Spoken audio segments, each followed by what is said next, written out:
ये एप्लीकेशन देश की सभी भाषाओं में है। आपकी भाषा में आप डाउनलोड कर सकते हो, एप्लीकेशन कर सकते हो, और आपकी समय की अनुकूलता से भारत सरकार आपको इंटरव्यू के लिए बुलाएगी और डॉक्यूमेंट की ऑडिट के लिए बुलाएगी, या फेस टू फेस होगा। Face to face original document लेकर आना पड़ेगा। 15 अगस्त 1947 से लेकर 31 दिसंबर 2014 तक जो भी आए हैं वो और उनके बच्चों का भारत में स्वागत है। दिल्ली के मुख्यमंत्री अपने भ्रष्टाचार के उजागर होने से अपना आपा खो बैठे हैं।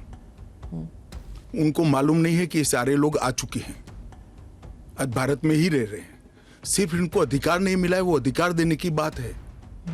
2014 तक जो आ गए इनको नागरिकता देनी है, और इतनी ही चिंता है तो वो क्यों बांग्लादेशी घुसपैठियों की बात नहीं करते हैं, रोहिंग्यास का विरोध क्यों नहीं करते हैं? क्योंकि वो वोट बैंक की पॉलिटिक्स कर रहे हैं। दिल्ली के चुनाव उनके लिए लोहे के चने चबाने जैसे हैं, इसलिए वोट बैंक की पॉलिटिक्स कर रहे हैं। नौकरी का कहां सवाल है, वो ऑलरेडी यहां है, और बांग्लादेशी नौकरी का अधिकार नहीं मार रहे हैं क्या? रोहिंग्यास नहीं मार रहे हैं? इनके लिए तो आप कभी नहीं बोले भाई। सिर्फ जो हिंदू शरणार्थी आए हैं, जो बौद्ध शरणार्थी आए, जो जैन, पारसी और क्रिश्चियन शरणार्थी, इसी का विरोध कर रहे हैं। मैं ममता जी को करबद्ध निवेदन आपके इस कार्यक्रम के माध्यम से करना चाहता हूं। पॉलिटिक्स करने के हजारों मंच है, प्लीज बांग्लादेश से आए हुए बंगाली हिंदुओं का हित मत करिए। आप खुद बंगाली हैं। बांग्लादेश से जो बंगाली हिंदू आए हैं, इनको नागरिकता देने के लिए एक कानून है, वो खौफ पैदा कर रही है। हिंदू और मुसलमानों के बीच में विवाद कराना चाहती है, अपनी वोट बैंक का कंसोलिडेशन करना चाहती है। ममता जी, इसको मत रोकिए, करने जैसा काम है, घुसपैठ रोकिए। नहीं रोक रही है वो नहीं कर रही, आप हमें कोऑपरेट नहीं कर रही। आसाम में कंप्लीट घुसपैठ रोक गया, क्योंकि वहां भारतीय जनता पार्टी का शासन है। वो दिन दूर नहीं है कि वहां पर भी भारतीय जनता पार्टी की सरकार आएगी और हम इसको कड़ाई से रोकेंगे। मैं मानता हूं कि अगर इसी प्रकार की पॉलिटिक्स आप करेंगे, इतने महत्वपूर्ण राष्ट्रीय सुरक्षा के मुद्दे के साथ अपीसमेंट की पॉलिटिक्स कर घुसपैठ होने देंगे, जो शरणार्थी आए हैं उनको नागरिकता देने का विरोध करेंगे, तो जनता आपके साथ नहीं रहेगी। ममता जी को शरणार्थी और घुसपैठिए दो शब्द के बीच का अंतर ही मालूम नहीं है। असम में जो एनआरसी की ऑर्डर हुए है वो सुप्रीम कोर्ट ऑफ इंडिया की, इसका सीए से कोई लेन देन नहीं है। आसाम नहीं, देश के हर हिस्से में सीए लागू होगा। सिर्फ नॉर्थ ईस्ट के राज्य जहां पर दो प्रकार के विशेषाधिकार उनको दिए गए हैं, वो विशेषाधिकार के तहत जो राज्य आते हैं उनको ही सीए नहीं होगा। एक इनर लाइन परमिट का प्रोविजन है, और संविधान की 6ठी अनुसूची में शामिल जनजातीय क्षेत्र है।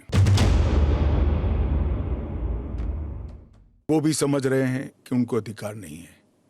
हमारे संविधान के अनुच्छेद 11 में संसद ने नागरिकता के बारे में कानून बनाने का अधिकार केवल और केवल भारत की संसद को दिया गया है। एक केंद्र का विषय है, केंद्र और राज्यों का साझा विषय नहीं है। तो नागरिकता के बारे में कानून और कानून का इम्प्लीमेंटेशन, वो दोनों हमारे संविधान की 246/1 अनुच्छेद के माध्यम से इसको शेड्यूल 7 में डाला गया है, जो केंद्र की, इसकी तमाम शक्तियां केंद्र को दी गई। मैं मानता हूं चुनाव के बाद सब कोऑपरेट करेंगे। ये पॉलिटिक्स के लिए गलत प्रचार कर रहे हैं, अपीसमेंट की पॉलिटिक्स। देखिए, उनको भी मालूम है कि इंडिया अलायंस सत्ता में नहीं आना है। सीए के कानून को भारतीय जनता पार्टी की सरकार लाई है, नरेंद्र मोदी सरकार लाई है। इसको रिपील करना असंभव है। हम पूरे देश को जागरूक करेंगे और रिपील करने वालों को कहीं पर स्थान ही न मिले ऐसी स्थिति होगी। और जहाँ तक असंवैधानिक होने का सवाल है, वो आर्टिकल अनुच्छेद 14 का हवाला देते हैं। वो भूल जाते हैं कि अनुच्छेद 14 में 2 अपवाद रखे हुए हैं। एक रीजनेबल क्लासिफिकेशन का अपवाद है और दूसरा कानून के उद्देश्यों के साथ लॉजिकल संबंध होना चाहिए। तो वो आर्टिकल 14 का वायोलेशन नहीं करता है। इसमें रीजनेबल क्लासिफिकेशन बहुत स्पष्ट है कि जिन लोगों पर भारत के पुराने हिस्सों में आज वो विभाजन के कारण देश से कटे हैं, अफगानिस्तान, पाकिस्तान और बांग्लादेश में, जिन लोगों पर धार्मिक प्रताड़ना होने के कारण जो भारत की शरण में आए हैं, उसके लिए एक कानून है। तो रीजनेबल क्लासिफिकेशन बहुत स्पष्ट है और इसलिए ये पूरी तरह से संवैधानिक कानून है। हर कानून को कोई सुप्रीम कोर्ट में स्टे करेगा तो कानून का इम्प्लीमेंटेशन नहीं होगा। सुप्रीम कोर्ट के सामने न्याय मांगने के लिए जाना और सुप्रीम कोर्ट ने स्टे देना 2 अलग बात है। इस कानून पर सुप्रीम कोर्ट का कोई स्टे नहीं है। 4 साल से लोग गए हैं, अभी लंबित है, मगर सुप्रीम कोर्ट ने इसके इम्प्लीमेंटेशन पर कुछ स्टे नहीं दिया है। मैं महबूबा जी को पूछना चाहता हूं, 370 पर 1951 में ही सुप्रीम कोर्ट में अर्जी हो गई थी, फिर क्यों इतने समय तक आप एंजॉय किए भाई? आप बताएंगे देश की जनता को?